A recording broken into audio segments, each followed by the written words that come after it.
जय श्री राधे। दो बुजुर्ग पति पत्नी सड़क के किनारे बैठकर सोच रहे थे कि जिंदगी कहाँ से शुरू की थी और कहाँ आकर ख़त्म हो गई। पत्नी वो भी अपने विचारों में खोई हुई थी। जब उसके बड़ा बेटा हुआ, 6 महीने का हुआ था, तो पत्नी ने पति से कहा कि चलो जी वैष्णो देवी के दर्शन कराते हैं। तो पति ने कहा थोड़ा सा ये बड़ा हो जाने तो फिर दर्शन करने जाते हैं। जब तक वो 1.5 साल का हुआ तब तक दूसरा बेटा हो गया। जब वो हो गया 6 महीने का, तब पत्नी ने कहा चलिए जी अब तो कर आते हैं दर्शन। पति ने कहा नहीं, इसको थोड़ा सा बड़ा हो जाने दो। जब तक वो बड़ा हुआ, तीसरी बेटी हो गई। इसी तरह करते 3 बच्चे हो गए। अब जब पत्नी ने कहा जी अब तो बच्चे थोड़ा सा बड़े भी हो गए हैं, 3 हो गए हैं, चलिए अब तो दर्शन कराते हैं। तो पति ने कहा अब ये 3 बच्चों को लेकर कहाँ घूमेंगे, बीमार पड़ जाएंगे, इनकी तबीयत बिगड़ जाएगी, परेशानियां बढ़ जाएंगी। पत्नी ने फिर अपना मन महसूस कर रह गई कि सही ही कह रहे हैं। ऐसे करते करते बच्चे बड़े हो गए। बड़ा बेटा हाई स्कूल, छोटा 8वें में और बेटी 6ठे में। तब पत्नी ने कहा चलिए जी अब तो दर्शन कराते हैं। तो बच्चे भी बड़े हो गए हैं। पति ने कहा बच्चे बड़े हो गए हैं पर हमारा बजट छोटा हो गया है। अब हम बच्चों को पढ़ाएं लिखाएं कि हम दर्शन करने जाएं। अब ये बच्चे अपने पैर पर खड़े हो जाएंगे, जिम्मेदारियां थोड़ी कम हो जाएंगी, फिर दर्शन करने चलेंगे।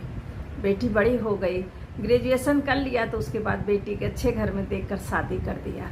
फिर बच्चों को अच्छी पढ़ाई देनी थी, उनके लिए कर्जा भी लिया। लेकिन ये सोचा कि बच्चे पढ़ लिख कर अपने पैर पर खड़े हो जाएंगे तो कर्जा तो ये उतार ही लेंगे और हमारे दिन भी लौट आएंगे।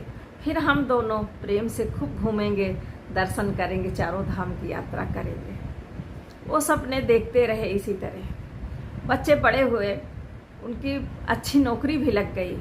अब पति पत्नी सोचने लगे कि बच्चे अब 2-3 साल नौकरी कर ले, फिर इनकी शादी करते हैं, क्योंकि जो सर पे कर्जा है उतर जाए, फिर शादी करते हैं।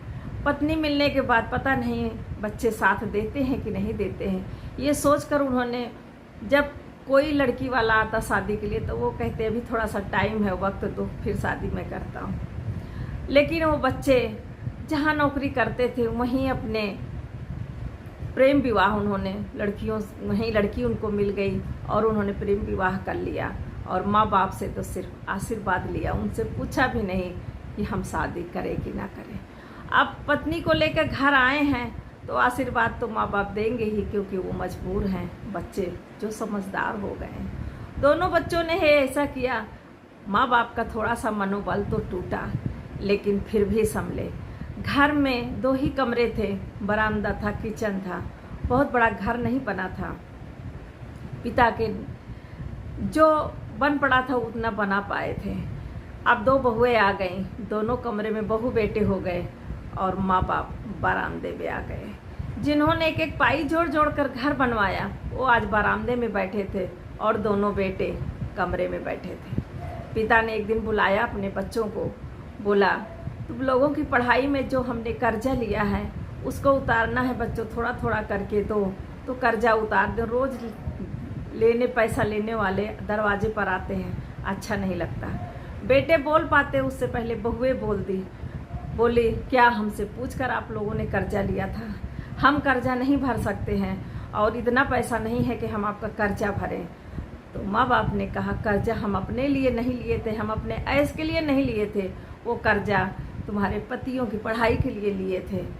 तो भी बहुएं दोनों किसी भी तरह सास ससुर की बातें नहीं सुनी और बेटे जो थे वो गूंगे बहरे बने अपने पत्नियों के भाषण सुन रहे थे, जो कि अपने पिता माता के लिए एक शब्द भी न बोल पाए थे। और दूसरे दिन दोनों बेटे बहू अपना अपना सामान लेकर घर छोड़कर निकल गए। अब दोनों पति पत्नी ये सोच रहे थे कि अब हम कर्जा कहाँ से भरें, कैसे करें। लेनदार तो रोज आ रहे हैं हमारे ही दरवाजे पर। बहुत परेशान पति पत्नी रो रहे थे। पत्नी ने कहा इन्हीं बच्चों के लिए हमने कितनी ख्वाहिशें पाली थी, अपनी हर एक खुशियाँ इन पे कुर्बान कर दी। माँ के दर्शन आज भी नहीं हो पाए, अब क्या दर्शन होगा। जिन बच्चों के भरोसे हम टालते चले आए हैं वो बच्चे ही हमें धोखा देकर चले गए। अब तो माँ ही जाने ये घर बचेगा भी कि नहीं बचेगा। अब पति पत्नी सोच रहे थे कि लेनदारों का पैसा कैसे ख़त्म करें। अब उनके पास सिर्फ एक ही रास्ता था, वो घर बेच दें। पत्नी बोली घर बेच देंगे तो रहेंगे कहाँ। पति बोला जहाँ भगवान रखेगा वहाँ रखे रहेंगे, वही सहारा है। इंसान का क्या है, इंसान तो धोखेबाजी होता है, वो तो धोखा ही देता है। घर बेच देते हैं, कर्जा पटा देते हैं। एक बैग में पति पत्नी दोनों सामान लेकर इधर उधर घूमते रहते हैं, रोते हैं, बिलखते हैं, करें क्या। अब सड़क के किनारे बैठकर अपनी बीती बातों को सोच सोच कर दोनों रो रहे थे। इन्हीं बच्चों के लिए हमने क्या क्या नहीं किया। एक एक पाई जोड़ जोड़ कर इन बच्चों की खुशियों के लिए वो सब कुछ किया जो मुमकिन था। मेरे बच्चे पढ़ लिख जाएं और अपने पैर पर खड़े हो जाएं। लेकिन आज जिन बच्चों के लिए हमने सब कुछ किया, आज वो बच्चे हमें मजबूर करके ऐसी मोड़ पर छोड़ दिए हैं कि हम अब कुछ कर भी नहीं सकते हैं। ये सोच के माता पिता दोनों रो रहे थे। इधर बेटी दामाद सोचे बहुत दिन हो गया है, चलो माँ बाप से मिल आते हैं। घर गए तो वहाँ देखा कोई दूसरा है, उन्होंने बताया घर बेच दिया।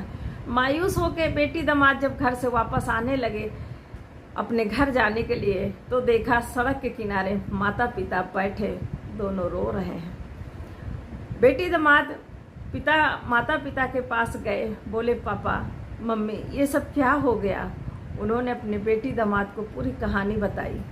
दामाद ने अपनी गाड़ी पर सास ससुर को बैठाया और बोला पिताजी 2 बेटे नालायक निकल गए थे तो क्या हुआ, ये तीसरा बेटा तो आपका था, आपने इसको मौका क्यों नहीं दिया, आप इसको क्यों भूल गए कि आपके एक बेटा और है।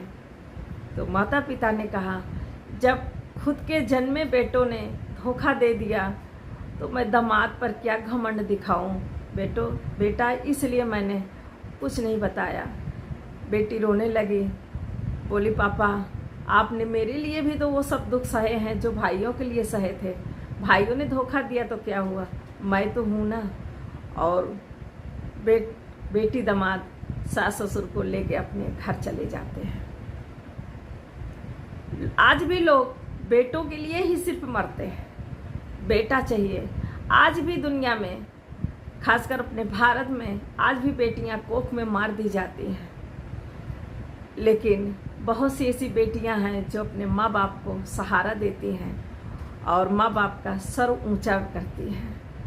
ऐसे बेटों के होने ना होने से कोई फर्क नहीं पड़ता है, जिन बेटों के लिए माँ बाप कर्जे में डूब जाएं और देने के टाइम बेटे माँ बाप को मजबूरी हालत में, विवस्था में छोड़कर चले जाएं। ऐसे बेटों से तो ना होना ही ठीक है। आप लोगों को मेरी कहानी कैसी लगी? अच्छी लगी हो तो कमेंट ज़रूर करिएगा, शेयर ज़्यादा से ज़्यादा करिए। हमें समाज को जगाना भी है कि बेटियों को गलत ना समझे, बेटियों को बोझ ना समझे। समय आने पर बेटियां कंधे से कंधा मिलाकर खड़ी भी होती हैं। जय श्री राधे।